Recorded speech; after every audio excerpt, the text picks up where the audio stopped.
The only thing that's nice right now is the sun that's shining. It shouldn't be. That was utterly embarrassing, pathetic, disgraceful, shameful. You gave that guy under center $230 million fully guaranteed. $230 million fully guaranteed. He's not great. He's not good. He's not even average. Right now, I put him on par with Bryce Young or Daniel Jones. He can go stand in line with them. Rip the Band-Aid off before it's too late, because the rest of that locker room knows it. Deshaun Watson's done. That first half against Dallas was an utter joke. I'm tired of hearing about rust. I'm tired of hearing excuses. I'm tired of hearing that the two-time NFL Coach of the Year, it's all his fault. Folks, he can't play. It ain't happening. Accept reality. I'm ticked. Welcome to the Big Play Cleveland Show. We're kicking it off with a little bit of an edit that McNeil did from our pal, John Fanta. Friend of show, yeah. John, thank you so much for that halftime rant. I think that was what was on the mind, but also the heart of everyone here in Cleveland, Ohio. And it is a somber intro to the Big Play Cleveland Show this week, guys, is what in the world did the Cleveland Browns do out there against the Dallas Cowboys in week 1? On national TV, the big game. You've got Tom Brady in the booth, his first game doing the announcing. You've got it at home. You've got players in the Muni lot getting everybody psyched up before the game. And what do? We go out and lay an egg. I've seen a lot of bad openers, Chris. That was on par with Freddie Kitchens' 2019 against the Tennessee Titans, where we had guys throwing shoes. I mean, the Browns looked unprepared. They were out-coached. They were outplayed in pretty much every aspect of the game. We'll break it all down for you guys on the show today, and obviously where the Browns go from here as they have the Jacksonville Jaguars on deck. We'll be joined by Jordan DeLuga out there covering the Jacksonville Jaguars. That'll be a lot of fun. But Chris, that was as bad as an opener that I've seen from this Cleveland Browns team. And again, I've seen a lot of bad openers out of this organization. Going back to 99. I mean, the first game that we were back is the new Browns playing the Steelers, where we couldn't move the ball at all, and it was about the ugliest football I've ever seen. This was on par with that. And you couple that with the expectations of this team, the expectations of this fan base. We were finally supposed to see the Deshaun Watson that we had paid so much for. He was supposed to come out in form. We didn't play him in the preseason because he was all ready to go. He was going to be, Nick, on the same page with Amari Cooper. He was going to be ready to go, slinging it around the yard. We were going to get a running game kind of mixed in. You've got Ken Dorsey as our offensive coordinator, finally going to unlock the magic that is Deshaun Watson. And what happens? Nothing. Absolutely nothing offensively. That was just a disgusting game to watch. And to start the season this way, it's unconscionable. It's unconscionable that we have to sit there and we have to take this from the Browns, from the ownership every single year. You know, it seems. When every time we get our expectations up high, they disappoint us. So thank you, John Fanta. Thank you for finally putting it into words at halftime of that game. You saw the writing on the wall at that point. The Browns were not getting it done, and we haven't so far this season. And we're looking ahead today. I know a big part of what we're going to be doing is looking ahead. It's only one game. There's 17 of these darn things anymore. But, man, that puts a bad taste in your mouth. It does. I don't think I'm that shocked, though. Do you believe the words that you say? With zero preseason, you expected a really high product. I mean, this is the NFL. These are elite players out here. He hasn't played in almost, a year? I wasn't shocked by the Deshaun performance. I thought it would be a little better, but that was about as uncoordinated as I kind of thought, considering all things considered, I guess. Yeah, but if you buy a car and the car is in the shop you can't most fake of fitness, the time, so you can't fake. And then you put it out on the road and it doesn't work very well, and the rental car you had worked pretty well, then you know what you got? You got yourself a lemon. And that's what we're sitting on right now with Deshaun Watson, is a lemon. Man, I'll say this, guys, and this is going to be the theme throughout the show. He's got to figure it out, and he's got to figure it out quickly. Yeah. I mean, how patient do you think that we're going to be? How patient do you think, never mind the fan base, how patient do you think this team is going to be with him? How many chances do we get before we see Jameis or whatever? Money talks. We're going to be very patient as an organization. Money talks. They're going to be patient, and we'll get into this later in the show, how long he should go, how long will he go, but money talks. I mean, he's getting paid that $230 million fully guaranteed. They could restructure it any which way they want to. That money's still going to hit his bank account at the end of the day. That's the investment. That's why they brought in Ken Dorsey, Jerry Jeudy. They're going to throw the ball more. They're going to put this guy out there for all 17. If he could go all 17, physically, he did take some hits in that Dallas Cowboys game, but they're going to get their money's worth out of the investment. Whether or not that's a good idea, whether or not we're wasting another year of Nick Chubb, Joel Bitonio, Myles Garrett, that's a discussion for later in the show, but absolutely embarrassing what the Browns put out there on national TV and Tom Brady's broadcast debut. There was so much hype around it, and yet again, the Cleveland Browns dropped the ball.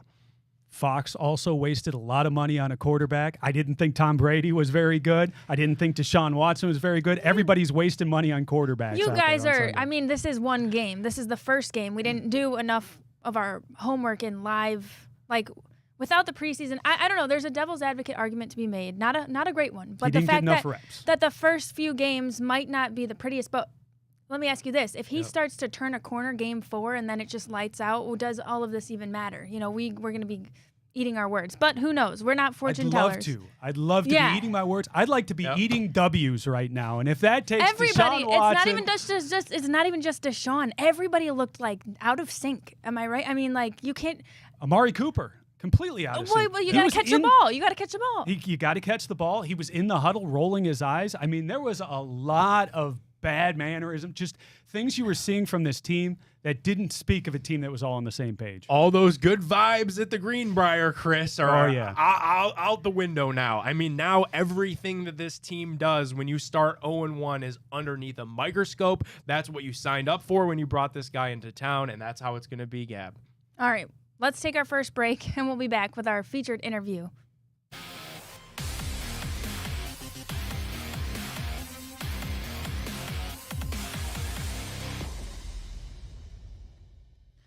Welcome back to the Big Play Cleveland Show. We are going to bring in our featured interview brought to you by Garage Beer. We're joined by Jacksonville Jaguars writer for Generation Jaguar, Jordan DeLugo. Thanks for joining us. We're here to look ahead a little bit, maybe not be dwelling so much on what our eyes just observed over the weekend with our Cleveland Brownies, but thanks for joining us. Yeah, thanks so much for having me on. I think that both organizations, both teams are trying to look forward here going into week 2. Yeah, both teams are 0-1, and we were going to test out what the vibes were like over in your parts too. Yeah, I think overall there's extreme disappointment, not because the Jaguars lost, but because of how they lost. I think that the general expectation around the league was that the Jaguars might come up short in this game, but they were in control of the ball game before a Travis Etienne fumble, and then subsequently Tyreek Hill going off for an 80-yard touchdown on the very next play. And then you have the Jaguars kind of going into a shell in the fourth quarter offensively, just running the football, not really throwing the ball to Brian Thomas Jr., who had a great debut. It was a disappointing end to what was a very competitive football game, and a game the Jaguars had control of. And talk a little bit about that. What happened in the second half of that game where they didn't seem to want to have Trevor Lawrence cut loose and throw the ball around the yard at all? Yeah, I'm not sure why that was the case. It's possible Doug Peterson looked at how the offensive tackles were playing, which they were struggling in pass protection, certainly, especially in the fourth quarter. But I think you have your $55 million quarterback. You have receivers that can get the job done. Brian Thomas Jr. did not get targeted in the second half. Trevor Lawrence only threw 7 passes, most of which were in the third quarter prior to the Jaguars giving up that touchdown to Tyreek Hill. So it was a confounding situation, and Doug Peterson's going to speak with the media a little bit later today. Maybe we'll actually have some more information about that, but it was pretty bizarre. 8 of 9 plays for the Jaguars offense following the Travis Etienne fumble were runs. And so you became very predictable. And of course, the Dolphins were able to get them off the field, and the Dolphins were able to have a couple field goal drives of their own late in the game and ice the game with the last second kick there. Well, you guys got a good look at the Cleveland Browns, as did the rest of America, in prime time there on Fox. Is there any optimism in Jacksonville this week? Like, what's kind of the vibe? Like, do people think the Jags could bounce back this week against Cleveland? Yeah, I think both fan bases, both teams, everybody on both sides probably is looking at this game. Can they bounce back? And thinking that they should bounce back. The Cleveland Browns have a lot of expectations. The Jaguars have a lot of expectations locally, internally. I think that there's some folks around the league that still think that they should be a playoff team. I think the majority of media around the league, around the country, is kind of post-hype on the Jaguars this year. Not really the darlings of the AFC South, with so many people falling in love with the Texans, rightly so, and a lot of folks liking the Indianapolis Colts as well. But yeah, I think the Jaguars are looking at this football game as a game that they need to win. I think fans are looking at it as a game that they can win, but it's tough sledding. Like the Cleveland Browns, we saw what happened when the Jaguars went up to Cleveland last year. Obviously different situation, playing at home, not having as many injuries, the Jaguars heading up to Cleveland, but obviously Cleveland was a very injured team in that game as well. But it's just different set of circumstances here than that game was in. But I think that, yeah, Jags fans are going to be expecting a win in front of or in Everbank Stadium in front of that hometown crowd. You know, a lot of the talk, of course, today here in Cleveland has been around Deshaun Watson, about the offense.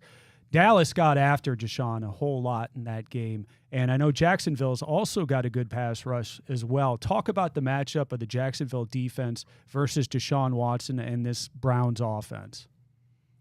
Yeah, so if Deshaun Watson cannot get the ball out quickly, which should be difficult because Ryan Nielsen is a defensive coordinator, Jaguars' new defensive coordinator, who likes to make you hold on to the ball a little bit. Difficult to do against the Miami Dolphins, who have so many screens and quick strike plays incorporated into their offense. But again, different tests. So I think that Ryan Nielsen's going to try to have these guys playing physical up close to the line of scrimmage, not give the receivers free releases, which makes you have to hold on to the ball for just a tick longer. And then you have Josh Hines-Allen, Trayvon Walker, Eric Armstead, these guys really getting after the quarterback. They were able to pressure Tua and get after Tua a little bit, despite how quickly Tua was getting rid of the football. And I think he had the third fastest time to throw in the league, but they were still able to record 3 sacks against him in week 1. So yeah, I think the Jaguars are absolutely going to be looking at their pass rush as a way that they can get off the field and they can create some big plays and some momentum for their football team. You know, the Browns have a history of missing on rookie wide receivers. I know Jacksonville has been trying to solve their own receiver situation for a while. How's Brian Thomas Jr. looking for you guys? Because obviously Cleveland has a very good, and something that we are confident in today, is our secondary with Denzel Ward, Greg Newsome, Martin Emerson Jr. What have been the early returns out there on Brian Thomas Jr.? Yeah, so it's been a real interesting situation. He got to Jacksonville, and early on in camp, it looked like he was kind of swimming a little bit, swimming up against the current, but he quickly gained confidence as practices went on.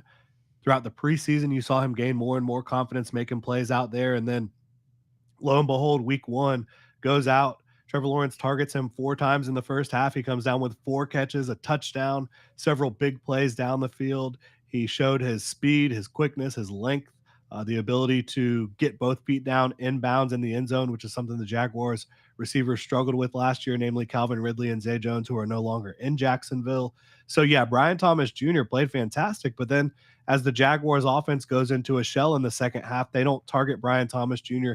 a single time in the entire second half, which obviously is very frustrating for Jaguars fans, and certainly a player fans are going to expect to be featured more and more as this season rolls along. How about this one, Jordan? Something that I've always wanted to know. How do people get into the swimming pool in Jacksonville? Like, is that swimming pool going to be open? Do you need special seats? Is that like a ticket package? Like, what's the situation for the pool looking like? And is that bad boy going to be open on Sunday? It's specific tickets, and they are very expensive. Okay. So, yeah, I think that it's open if you've got the money for it, right? For sure. Yeah. Good stuff with Jordan. Make sure to go show him some love out there on social media, covering all things Jaguars. Jordan, appreciate you popping on the Big Play Cleveland Show. Thanks so much for having me. Good luck this week, y'all. For sure. Have fun with it. Jordan DeLugo, everybody. Thanks so much to him for joining the show. What do you guys say we step aside, we talk some more about our Browns, and do some fill in the blank? Sounds good. All righty. More of the Big Play Cleveland Show right after this.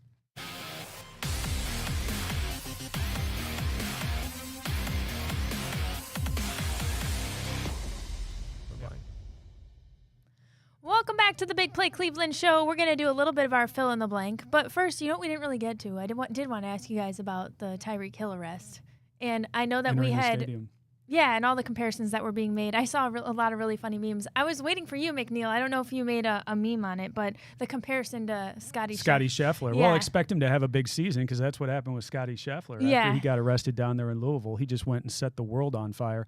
I saw this week that his caddy in this past year has earned more money than Jack Nicklaus did his entire career. Wow. In just this 1 year. So Scotty Scheffler had himself a year. Tyreek Hill, he started off. Nick, you had the call of the weekend. Yeah, You said he was going to do the handcuff as a I celebration. mean, how did we not see that coming from miles away? Like, yeah, the first thing I did when I saw Tyreek got detained or whatever it was, I bet anytime touchdown that cashed. Yeah. And then I put out there, well, Tyreek, he loves the celebrations. He loves the limelight. Like, he's going to do the handcuff celebration. And 2 for 2 on my Tyreek Hill yesterday.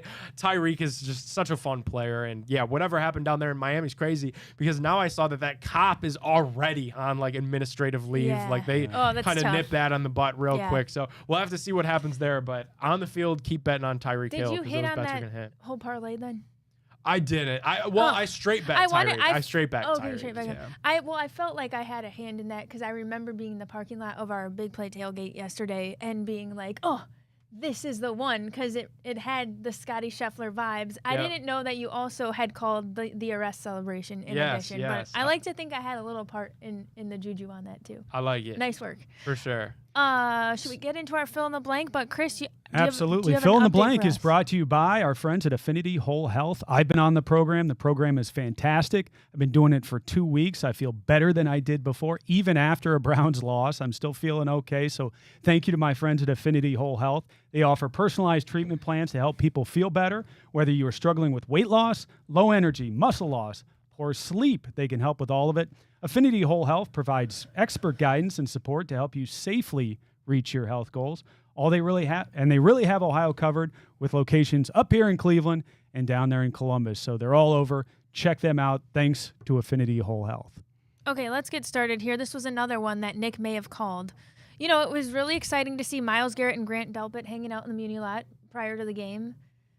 I don't know, for some of us superstitious fans, maybe we felt a little funny in our gut about it. Like, hey, this couldn't go wrong, could it? So your first fill in the blank, Garrett and Delpit hanging out in the Muni lot before the game was? It was bold. I thought that was a bold move right off the bat. You're already going to be on national TV. You've already got a lot of expectations coming into this season. And then you go out there with the fans. I think it's a cool thing, first of all, that they're doing it. But I also think you're putting yourself out there.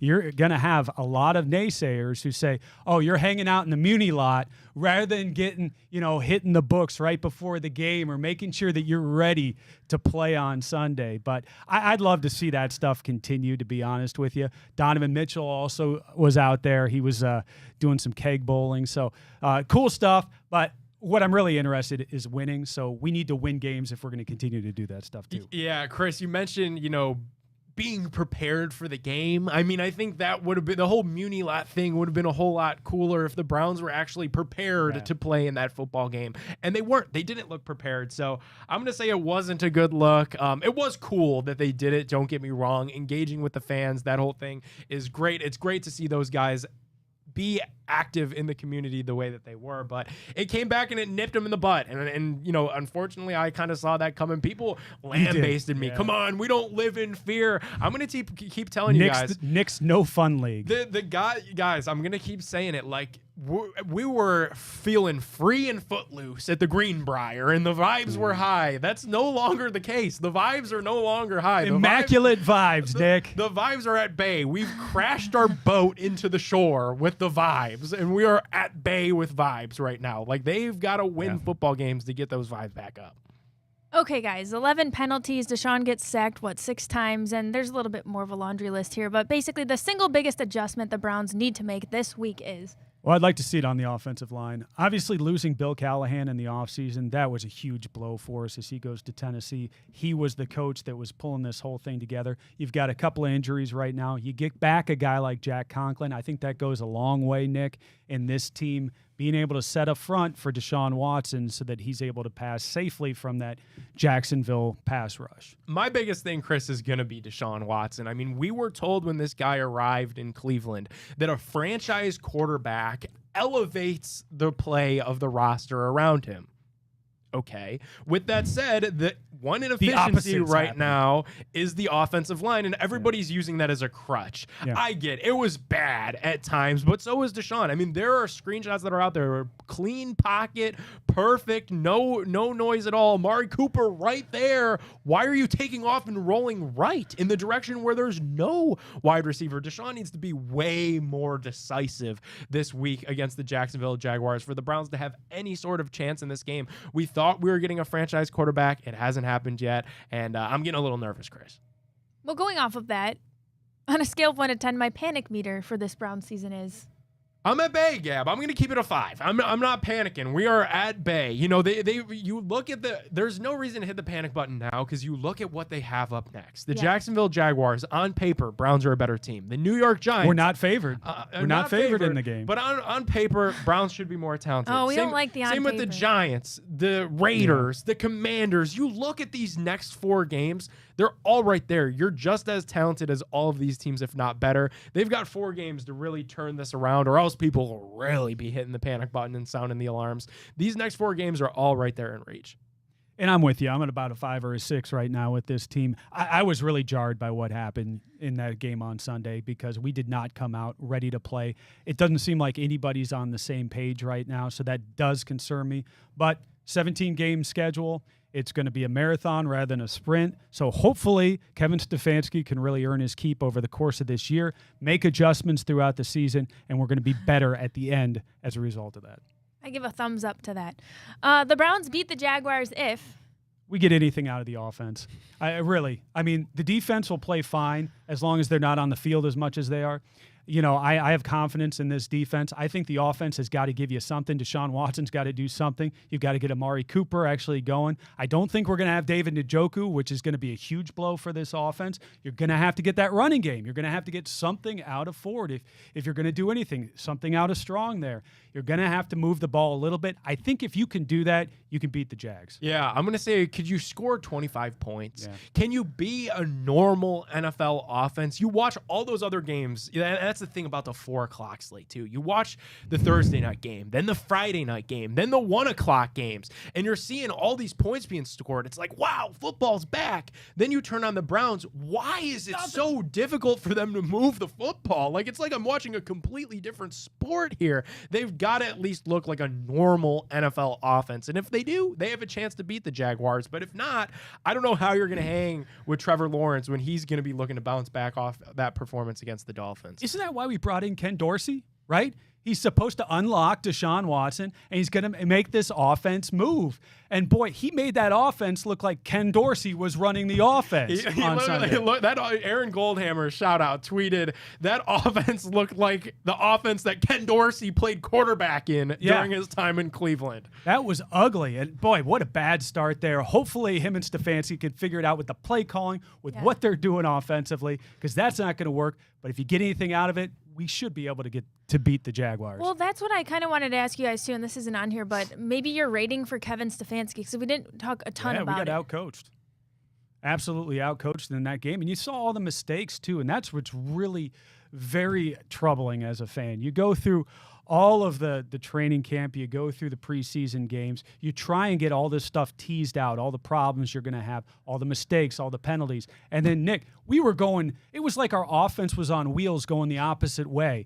Just go ahead and put the buzzer on. We're going backwards every single drive. And that makes it very difficult on Deshaun Watson on the running game. You can't get a running game started if you're going backwards and you've got 1st and 15, 1st and 20. I mean, DeJuan Jones was doing the Macarena on the line of scrimmage every single snap. It's like, DeJuan, stand still.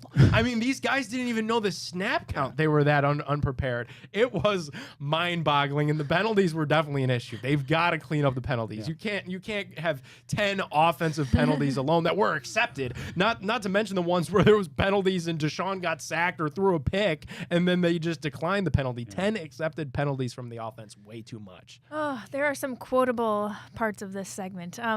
Okay, well, Nick, to go back to your point of, wanting to score 25 points or more, the final score of this week's Browns-Jaguars game will be?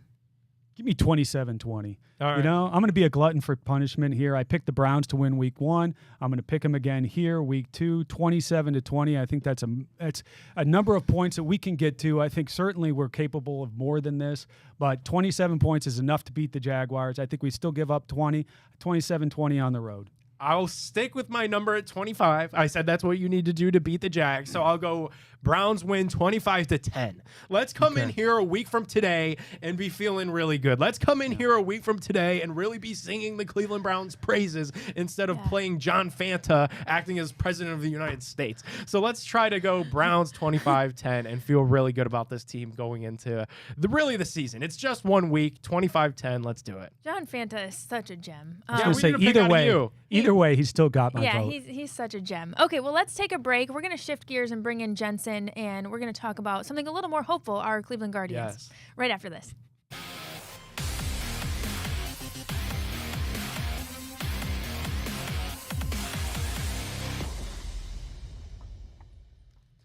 Welcome on back into the Big Play Cleveland Show. It's time to talk all things Guardians in our Bring in the Heat segment with Jensen Lewis. We're joined by Jensen every week throughout the baseball season, and it's all brought to you guys, presented by our friends at Northeast Factory Direct. Hey, they've got all of the best quality products at an unbelievable price over at Northeast Factory Direct, and they've got your whole house covered, folks. It's not just furniture. It's kitchen cabinets, it's bedroom sets, dining room tables, sofas, even hot tubs and saunas. We made a little bit of noise on the social media streets about what I said about hot tubs and saunas last week. You can shop online anytime by going to northeastfactorydirect.com or visit them in store in Cleveland, Euclid, Macedonia, or North Canton. Make sure you guys ask about that big play bonus when you're in store, when you're checking out your furniture, when you're getting ready to check out. Bring up that big play bonus. You're going to be glad that you did. You're going to thank us later for that.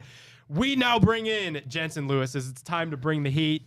On paper, Jensen, the Guardians have one of the easiest schedules remaining. We were just talking about the Browns and what they've got on tap, but the Guardians have some winnable games here. What do we want to see from the team down the stretch to make you a believer as we head into the playoffs? Yeah, Nick, I think now that 3-week sprint to not only a postseason spot, but also, as we've talked about in weeks past, wrapping up the American League Central title, which is going to be a real difficult task with the way that the Kansas City Royals have played. I think Minnesota's last gasp is probably going to be that 4-game set when they come into Progressive Field next week. And then when you look towards the end of the regular season, that final series against the Houston Astros could be not only for division title aspirations, but also could be for that top 2 bye into the divisional round. So a lot at stake here. But again, this week coming in and knowing you have the White Sox and the Rays on deck, you have to remain focused. The third city of a 3-city road trip is always the most difficult, regardless of the opponent that you face, just because of the travel. You're getting a little anxious trying to get home, and you're going through your suitcase and needing some fresh clothes. But bottom line, this team, I think, focus and also being able to have a couple of guys rebound offensively, I think those are the keys to finish out the road trip really well. So we've got the historically bad White Sox this week, who, for whatever reason, we've struggled against. Jensen, is the mindset here that we need to go in and we need to sweep these guys, finally get that bad taste out of our mouths? It would be nice, Chris. It really would. Obviously, at minimum, is a series victory. And with a club that right now has shown to really push the Guardians in every facet of the game, you have to remain as focused as possible and do not allow them to hang around. You have opportunities to put them to bed early from an offensive standpoint. Absolutely do it. Run up the score.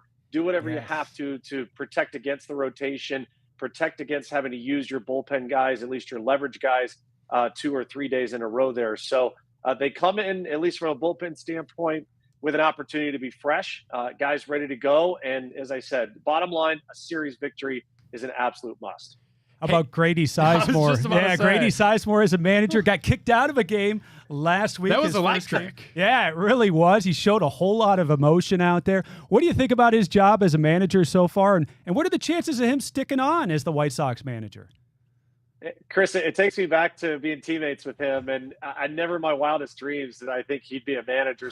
His demeanor and just how he was as a teammate, it doesn't just scream, oh, this guy's going to be a big league manager someday, but he does have quite a rapport, and he's so likable. Like, guys gravitate to him. He's got a pretty calm and cool personality. So to see the outburst the way that it was, he's fiery in his own ways, kind of that silent assassin mold where, he'll remain quiet with his words until something really needs it. When he erupts, you kind of saw that the White Sox really rallied, especially the next day, and being able to get a big time win. So I'm sure there's a little thought in the back of his mind, would love to be able to get a series win against his old club. But yeah, unique to see him in this role, no question about it.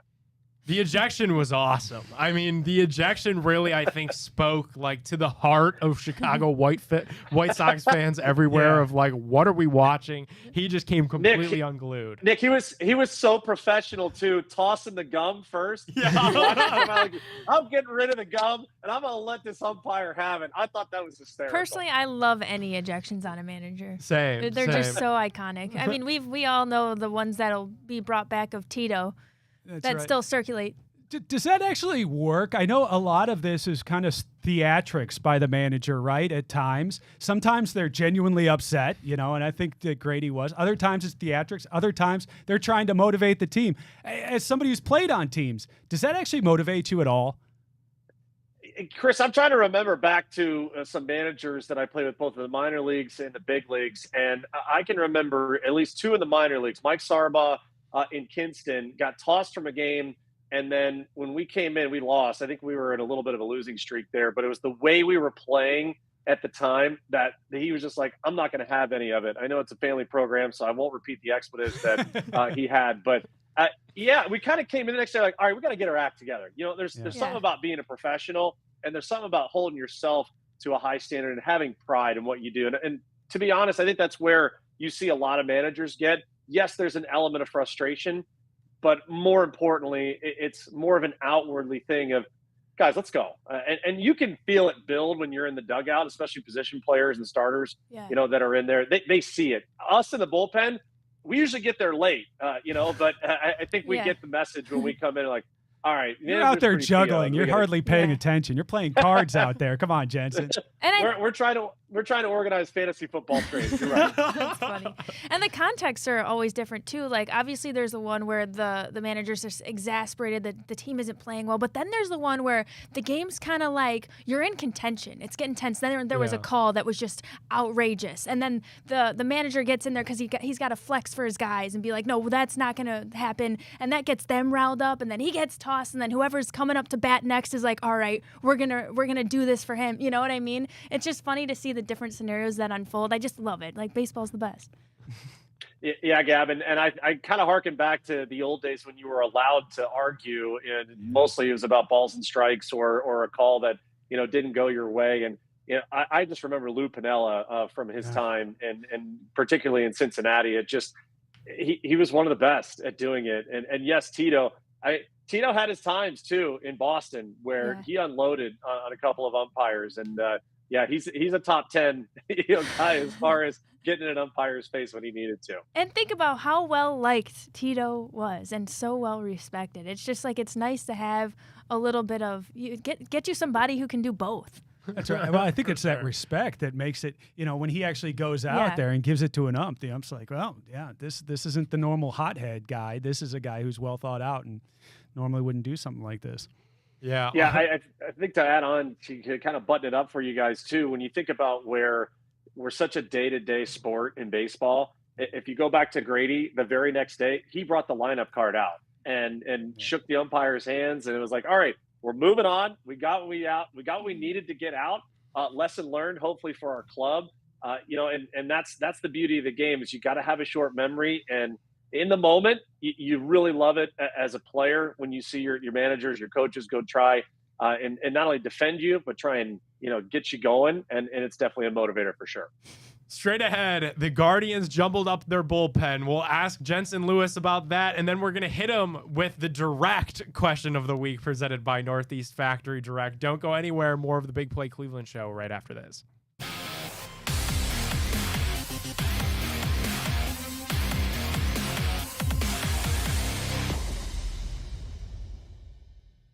Welcome back to the Big Play Cleveland Show. We're chatting with Jensen Lewis on our Bring in the Heat segment. We did want to ask you, Jensen, the Guardians bringing back Anthony Ghost this week. What does that bring to this bullpen?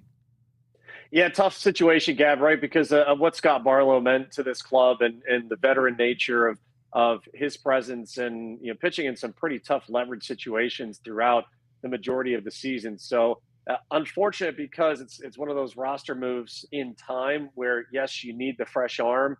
But perhaps now with Anthony Ghost, it may not be a long stay, that this might kind of be a revolving door here of what they want to do, just knowing what you have to get. There's no off days, guys, for a while here the next week or two. So this might be a situation where you need fresh arms, again, trying to protect that rotation and also to take care of your leverage guys as well. For sure. What do you think? Do you think that there's any chance? This is just me kind of being out of the loop with so many football things going on, because I know Barlow meant a ton. Do you think there's any way he could find his way back?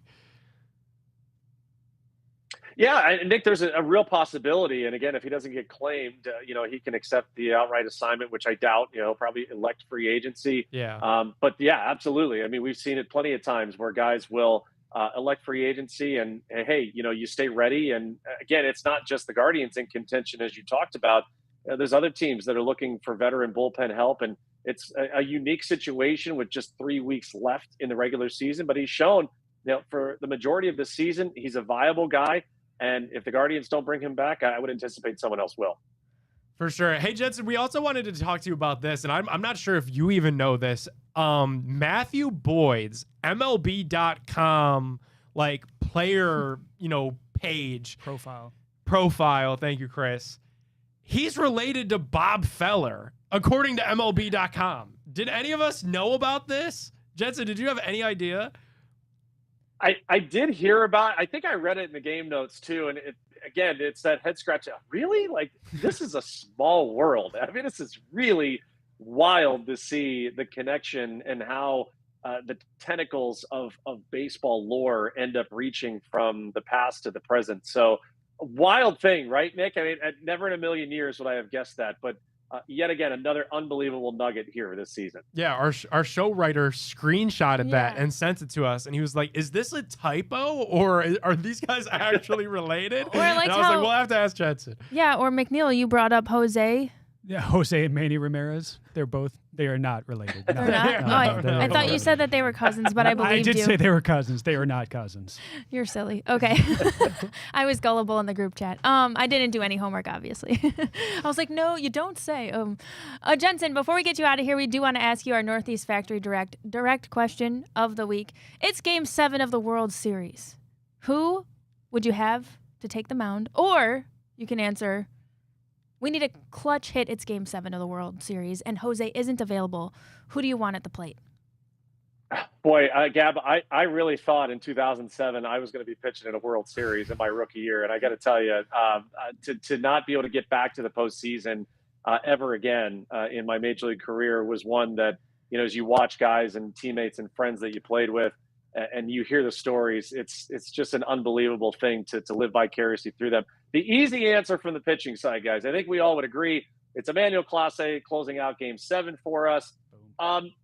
For flair, for the dramatic, I think on our current team, I would say, Jose is one, but can you imagine the celebration if Josh Naylor just absolutely pulverizes a ball and chucks his bat off his head and throws it in the stands and runs around? I mean, we've seen him do this before, but I can't think of another guy that would embrace the moment and have just an unreal, a surreal celebration like Josh Naylor would. That'd be unbelievable. Yeah, I'm with you on that. That would be my easy answer as well. All right, one quick hit. Deshaun Watson, what are your thoughts from week 1? Commiserate with us. Enough softballs. Okay. Let me give you one. Give you a little bit of a breaker here. The easy one is, it is one game. but Right. boy, did that look really, really bad. And as I tell you guys in April's overreaction month, right? Yep. For baseball. So I'll give a benefit, and it's a very, very small one. Benefit of the doubt, but not playing in the preseason did not help. I think it's a little early for the Jameis talk, although we love Jameis. Right. And I'm sure he would agree that, hey, it's just one game and it's the first game of the season. But there better be some adjustments, and that line better do a heck of a lot better job against Jacksonville, or the chorus of, oh boy, what's going on here is going to get very loud after next Sunday. For sure. Very good.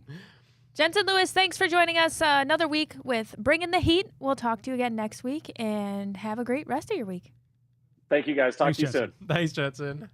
All right, guys, we'll take one more break, and we'll be back with more Big Play Cleveland Show after this.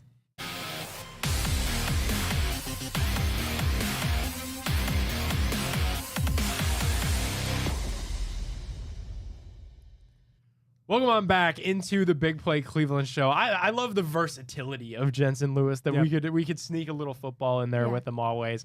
And Chrissy said it. I think the scary thing is, okay, it is just week one, but the scary thing is we've seen how this can snowball, and that chorus that he said is only going to continue getting louder and louder and louder. Like, I couldn't believe at halftime of that game yesterday, people were tweeting, remember Joe Flacco? It was only halftime, and people are going down the Joe Flacco People were rabbit hole. booing as well. Yeah, I mean, like, the boo birds were out. How about Miles even? And Miles did acknowledge, that the fans paid a lot of money to get in there. When we play well, they have the right to cheer, and when we play horrible, they have the right to boo. Well, the fans are a two-sided sword, right? Here in Cleveland, we care a lot. We're very passionate. So when things are going well, you can ride that momentum. We saw that last year against the Jets, that Thursday night game. That was fabulous. And that's really what the Browns are trying to set up again for the opener yesterday. You had national TV audience. You had Tom Brady. You had all of that build up, and you were waiting for the fans to just react. But unfortunately, the Browns didn't give us anything on the field to react to, so the fans quickly turned on them, and that's what's going to happen. We have high expectations in this town from our football team, and we haven't seen it for a while, and we certainly haven't seen it out of Deshaun, so you got to see those guys reflect that on the field, and it got ugly on Sunday. Hopefully we won't see too many more Sundays that are like that. I'll tell you what was a good sports event, or a kind of the antithesis of what happened on Sunday was what happened on Saturday. The Ohio State Buckeyes. I'll tell you what, Will Howard and co. looked pretty darn good. I know it was just a directional Michigan team that they were playing, but boy, they looked really solid. This looks like a team that can contend for a championship this year, and it's good to have good football like that on Saturday, especially if you got to suffer through what we did on Sunday, Dick. Yeah, and you peek ahead, to what they have coming up. I mean, Marshall, Michigan State, some winnable games for the Buckeyes for sure before they ramp up a little bit in the month of October with Iowa, Oregon. And I guess I wanted to leave with this, kind of like our last, it was week one. So we could kind of flush this as we move into our show next week. And we've got so much fun content with you guys with what we're going to do with Jameis and his segment on the show. But look at that schedule, man. Jaguars, Giants, Raiders, Commanders. If we're into the second week of October and things aren't looking better, then we could hit the panic button. But for now, we're just a part. We're riding this wave, Chris. Whatever My way it hand sends us. is waving. It is right now hovering over that panic button, though, for the Cleveland Browns. I've seen enough right now after week one, and enough things that cause me for concern that hopefully we get those cleaned up. They say the biggest jump in the NFL between week one, week two. We got to see it this week, Cleveland. Yeah. And there were surprises elsewhere around the league. I mean, how about the Steelers being the only team in the division to get a win, right? And they didn't even score a touchdown. Only team in the division to get a win. Only team in the division that didn't score a touchdown. Yeah, so that Joe NFL Burrow is situation a fickle business. was bizarre. Bengals looked horrible playing the lowly Patriots. And then the Ravens lost, of course, to Kansas City, but the Ravens looked pretty darn good in that game. I'm scared of what the Ravens are going to be in this division this year. Yeah. We've got a lot to discuss. Stick with us. It is going to be a fun fall here on the Big Play Cleveland Show. Huge thanks to Jordan DeLugo for joining us, talking all things Jags. Huge thanks to Jensen Lewis. Go check out Northeast Factory Direct, Affinity Whole Health, and Garage Beer. We'll see you guys next week right here on the Big Play Cleveland Show.